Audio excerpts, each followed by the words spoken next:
kita mulai? Baik, boleh kita mulai. Mungkin terlebih dahulu saya ingin mencek dulu tampilan dari tadi tampilan dari layarnya Bu Ajirna sebelum kita ini.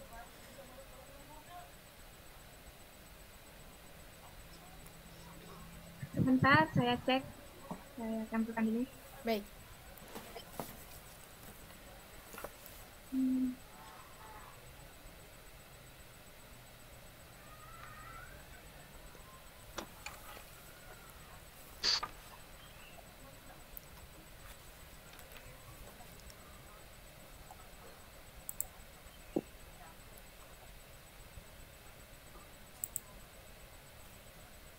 Bisa terlihat? Ya. Ya, terlihat. Oke, mungkin kita mulai saja. Gimana? Naja dan Bu Ajirna. Boleh, silakan kita mulai. Oke, assalamualaikum warahmatullahi wabarakatuh. Jadi kembali lagi bersama kami bertiga. Jadi pada siang ini kami di sini kita ada narasumber yang keren banget nih, Bu Ajirna dari TK Angkasa Lanutsim yang akan membawakan materi yang berkaitan tentang gangguan kesehatan mental anak usia dini. Ya, tanpa berlama-lama saya persilakan kepada moderator untuk membuka acara.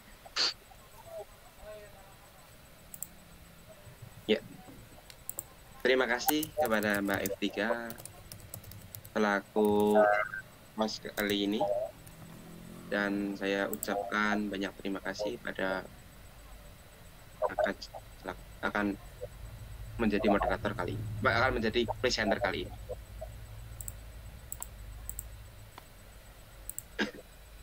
Saya perkenalkan host yang tentunya sangat bagus sekali dan sangat berwawasan bagus sekali. Host hebat kali ini saya akan perkenalkan, beliau adalah Ibu Ajirna dari Banda Aceh, tempat tanggal lahir Banda Aceh 5 Agustus 1992. Betul, Bu? Iya, benar. Beliau adalah lulusan S1 pendidikan anak usia dini. Tentunya sudah tidak canggung lagi lah dengan kemampuan beliau pada anak-anak usia dini milenial, anak usia dini zaman sekarang. Dan beliau ditugaskan sebagai guru TK Angkasa Lanut SIM. Betul, Ibu? Iya, benar. Ya, sedikit saya bahas tentang materinya. Materi yang akan disampaikan adalah gangguan kesehatan mental pada anak usia dini. Tentunya Bapak Ibu selaku peserta kali ini udah mengetahui lah, gangguan kesehatan mental anak usia dini ini pada zaman sekarang itu sangat-sangat riskan, sangat rawan, dikarenakan kurangnya dukungan support orang tua, dan kadang karena kesibukan orang tua yang membuat anak terlantar dan anak tidak terpantau kemungkinannya, karena akan mengganggu kesehatan anak usia dini tersebut. Nggak terlalu panjang lebar lah ya. Untuk kali ini saya persilakan kepada presenter kita, Ibu Ajirna, untuk mempresentasikan materinya. Waktu dan tempat saya persilakan kepada Ibu Ajirna. Terima kasih. Terima kasih, Najwa, atas kesempatan waktunya yang telah diberikan sama saya. Perkenalkan, nama saya Ajirna, saya dari TK Angkasa Lanut Sultan Iskandar Muda, dan hari ini saya akan sedikit membahas tentang gangguan kesehatan mental anak usia dini. Tentunya gangguan ini banyak, cuma hari ini saya membahas yang terdekat dengan kita dan yang di sekolah saya khususnya mengalami hal tersebut. Yang pertama ada gangguan autisme. Seperti yang kita ketahui, gangguan autisme adalah gangguan fungsi otak dan saraf yang mempengaruhi perilaku dan proses berpikir manusia. Autis ini mencakup segala gangguan dan interaksi sosial, perkembangan bahasa, keterampilan, komunikasi, baik secara verbal maupun non-verbal. Gangguan perkembangan ini umumnya dimulai pada masa anak-anak, pada masa kanak-kanak, dan akan bertahan sampai seumur hidup jika tidak dilakukan tindakan. Bagaimana sih? Bagaimana sih ciri-ciri anak autis itu? Yang pertama, kesulitan mengungkapkan perasaan. Kemudian, kesulitan berteman. Anak autis biasanya menyendiri, tidak banyak berteman. Kemudian, minat yang tinggi. Dia kalau ada suatu hal yang dia suka, dia akan terus-menerus melakukan itu. Terus jawaban tidak sesuai. Ini jika kita misalkan seperti saya mengajar di sekolah, kalau saya berhadapan dengan anak autis, dia tidak fokus dengan jawaban yang pertanyaan yang saya ajukan. Jawaban yang dijawab pun tidak sesuai dengan pertanyaan. Kemudian kesulitan memahami orang lain. Ini karena dia bertemannya sulit, jadi dia sulit juga memahami bagaimana orang lain. Kemudian rutinitas yang sama. Rutinitas yang sama ini misalkan dia monoton, itu aja yang dia kerjakan. Selanjutnya, bagaimana sih cara mengatasi anak autis? Yang pertama, hindari memaksa anak. Anak dengan autis seringkali tidak mampu mengkomunikasikan kebutuhannya melalui bahasa verbal, namun bisa melalui gerakan tubuh, menunjuk benda, atau bahasa isyarat. Misalkan saat anak berjalan-jalan, anak bisa menyampaikan bahwa menunjuk gambar mobil, ini mobil, dia tidak ada, maksudnya dia tidak ngomong, cuma dia menunjuk aja. Kemudian jauhkan anak dari contoh perilaku kasar. Nah, orang tua sebagai contoh bagi anak-anak, sebagai digugu. Ada kata yang pernah kita dengar, ayah kencing berdiri, anak kencing berlari. Nah, orang tua di sini sebagai contoh perilaku bagi anak. Anak dengan autisme cenderung meniru perilaku dan kata-kata orang di sekitarnya. Nah, jadi kita sebagai orang tua hendaknya selalu bertutur bahasa dan kata yang sopan di depan anak. Buatlah jadwal kegiatan yang dapat diikuti anak secara rutin untuk membiasakan beralih dari suatu kegiatan lainnya secara menyeluruh. Tadi ciri-ciri anak autis adalah kegiatannya yang dilakukan berulang-ulang dan monoton. Nah, untuk menghindari kegiatan tersebut, sebagai orang tua atau pendidik, kita bisa membuat jadwal kegiatan anak sehingga anak tidak akan mengulang 2 kali dari kegiatan yang dia lakukan kemarin karena ada jadwalnya. Kemudian biarkan dia tetap memilih kesempatan untuk meluangkan waktu menyendiri. Nah, berikan untuk anak untuk menyendiri. Nah, selanjutnya ada yang kedua, gangguan disleksia. Nah, ini adalah gangguan yang dialami anak ketika merasa baca maupun kesulitan untuk menuliskan huruf dengan teratur dan berurutan. Hal ini bisa terlihat ketika mereka tidak bisa membedakan atau membaca susunan huruf dengan benar meski usianya sudah beranjak besar. Nah, disleksia ini adalah gangguan membaca bagi anak usia dini. Misalkan ada anak yang tidak tahu membedakan huruf B, D, atau P, itu termasuk disleksia. Ketika menggunakan kata atau membaca, anak disleksia mengalami keterlambatan serta seringkali salah dalam membaca. Nah, dia salah dalam menulis, kadang salah dalam membaca. Gangguan ini bukan berarti mereka menjadi bodoh. Ini penyakit fisik, namun karena informasi yang diterima oleh otak sedikit berbeda. Oleh karena itu, kita sebagai pendidik perlu mendeteksi awal bagi anak yang disleksia. Ya, apa sih ciri-ciri anak disleksia? Yang pertama, kesulitan berbicara, kemudian perkembangan lambat, konsentrasi rendah, kesulitan mengkoordinasikan gerak tubuh. Ini misalkan saat anak menangkap bola, kadang dia mau menangkap bola tetapi tidak sampai menangkap bola karena kesulitan antara koordinasi. otak dengan gerak tubuh dia. Kemudian kesulitan belajar membaca. Ada bagaimana sih cara penanganan anak yang disleksia? Yang pertama, orang tua atau pendidik membacakan buku untuk anak-anak, mengupayakan kerjasama yang baik antara pihak, misalkan orang tua, antara pihak sekolah dan pendidik, kemudian memperbanyak waktu membaca untuk anak, membuat suasana membaca menjadi menyenangkan, dan membaca bisa dilakukan dengan permainan-permainan, kemudian memotivasi anak untuk senang membaca buku, mendiskusikan isi buku bersama-sama dengan anak. Nah, di sini kita mengajak anak membaca bersama-sama, kemudian boleh melalui cerita juga, atau mendongeng, menghindari celaan jika anak melakukan kesalahan saat membaca agar anak dapat memiliki kepercayaan diri. Kemudian selanjutnya ada hiperaktif. Anak yang hiperaktif adalah kondisi ketika anak terus aktif, tidak memiliki waktu luang atau suatu situasi dan suasana sekitar. Tidak melihat waktu luang. Nah, bagaimana sih ciri-ciri anak hiperaktif? Nah, anak hiperaktif ini sering berlari dan berteriak. Kemudian kesulitan fokus. Dia tidak bisa fokus pada satu hal karena dia asik dengan berlari, berteriak, kemudian bergerak dengan cepat. Sering mengganggu orang lain.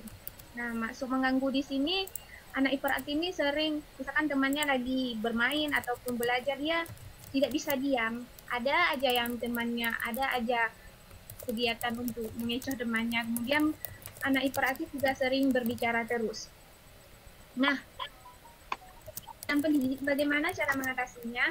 Jauhkan dari hal yang mengganggu konsentrasi anak. Misalkan anak fokus dengan suatu kegiatan, kita mengajak anak untuk fokus dengan suatu kegiatan, dengan jauhkan dari tempat-tempat yang bising, misalkan yang mengalihkan konsentrasi anak, kita beri dia kegiatan yang bising. Nah, ini terlalu banyak tenaga, kita bisa memberikan dia kegiatan fisik, misalkan bermain bola, kemudian kegiatan fisik lainnya atau berlari, bergerak, sehingga fisik anak ini terlatih. Kemudian bermain di luar rumah, redam amarah anak dan kesal. Saat anak kesal atau marah, kita bisa menyuruh dia untuk misalkan tarik nafas, ataupun diam sebentar. Nah, itu. Sekian mungkin dari saya. Ada yang ingin ditanyakan, silahkan.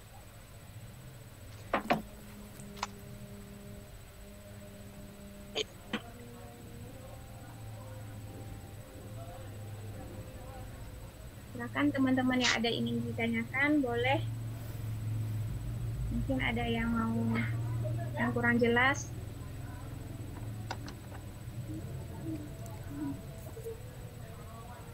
Silahkan jika ingin ada yang bertanya. Silahkan, waktu dan tempat dipersilakan. Mau bertanya Iya Bu, silahkan Bu. tentang yang autis tadi ya. Ini untuk makanannya atau penyediaan dietnya gimana nih, Bu Ajirna? Oh iya Bu, untuk yang autis makanannya pun diperhatikan. Jadi anak autis ini makanannya diporsir. Jadi makanan yang anak autis yang karbohidrat tinggi mungkin jangan di double. Jadi ada telur, misalkan ada telur, ada nasi. Jadi satu aja makanannya, telur, ikan, nasi, ikan, tapi tidak dicampur dengan karbohidrat yang lain. Kayak diet Gluten. gitu. Gluten gitu. Iya Bu. Berarti karbohidrat. Gizi-gizinya itu diperhatikan Bu. Misalkan jangan terlalu banyak memberikan makanan-makanan yang misalnya yang junk food yang dapat memicu aktivitas anak gitu Bu.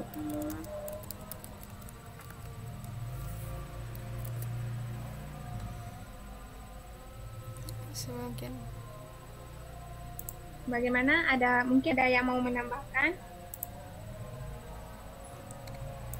Mungkin saya sedikit menambahkan kayak Lim, kalau anak itu pikir dan itu bisa mengurangi tingkat autismenya.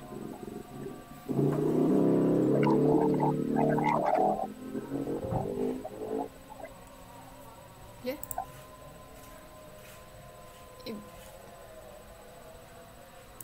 Bisa diulangi kembali mungkin ya untuk pertanyaan dari Bu Lilis, mungkin kurang jelas atau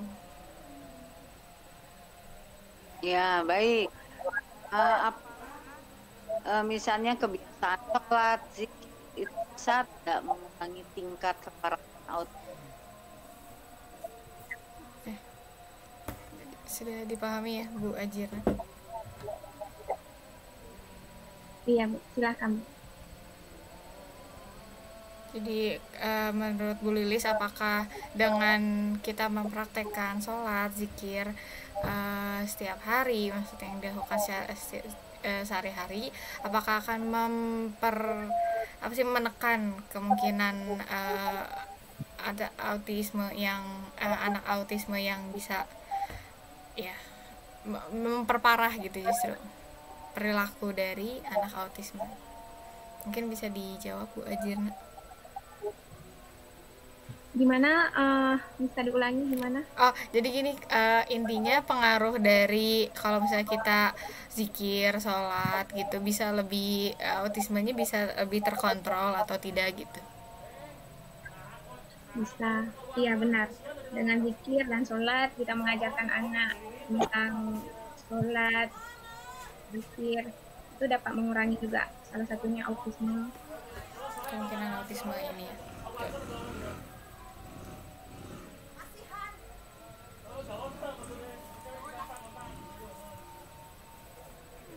Silakan, mungkin ada yang ingin ditanyakan lagi atau menambahkan bisa juga. Yang saya tahu juga Bu, kalau yang autisme itu biasanya dia boleh makan berkarbohidrat, tapi dia harus free gluten. Iya. Iya ya kan ya. Dia kalau untuk anak autis disarankan untuk tidak mengkonsumsi, dibatasi mungkin ya. Dibatasi, iya. Makanan yang junk food, permen atau makanan manis, makanan atau minuman yang mengandung pemanis buatan. Itu untuk anak autis. Misalkan kayak makanan cepat saji, mungkin agak berat. Ya.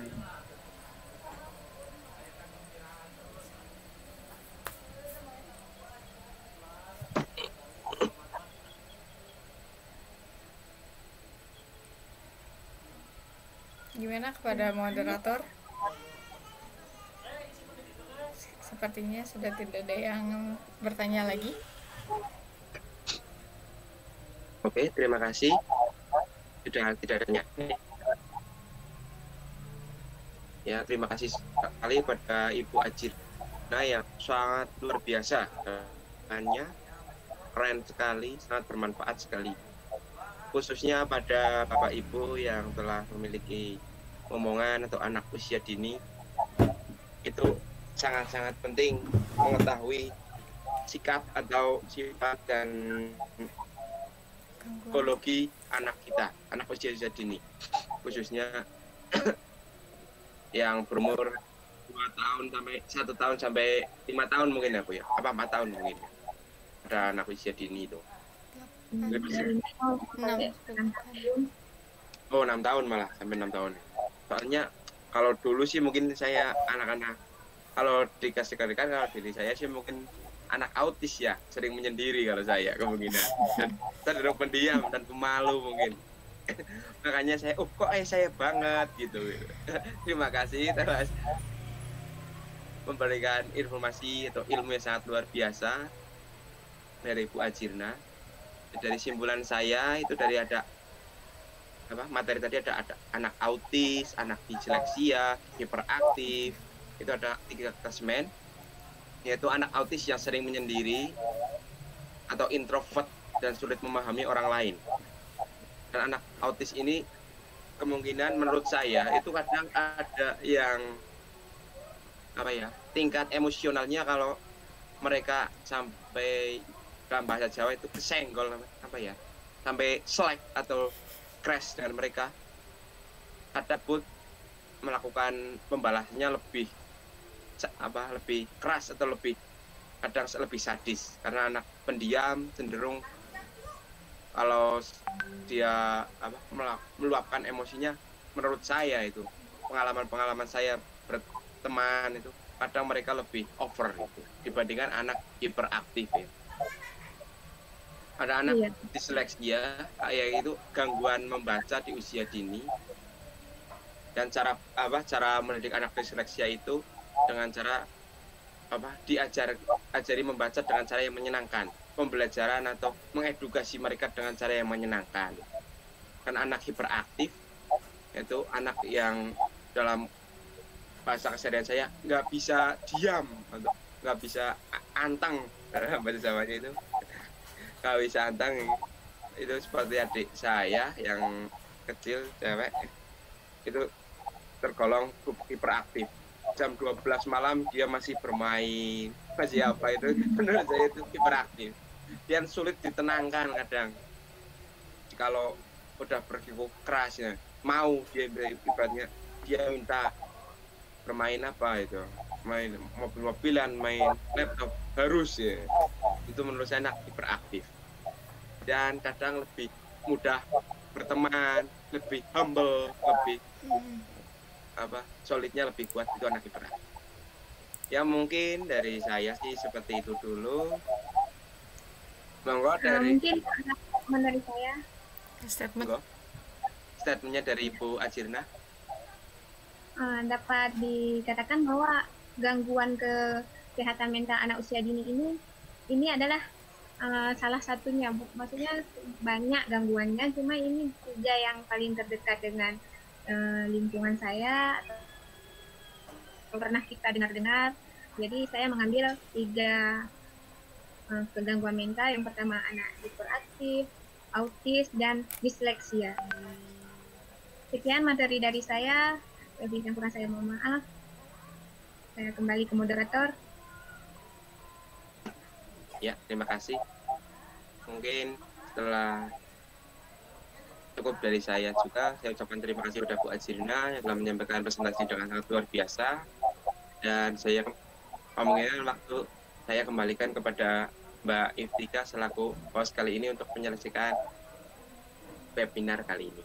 Oke, terima kasih kepada Najah dan Bu Ajirna yang telah bertugas.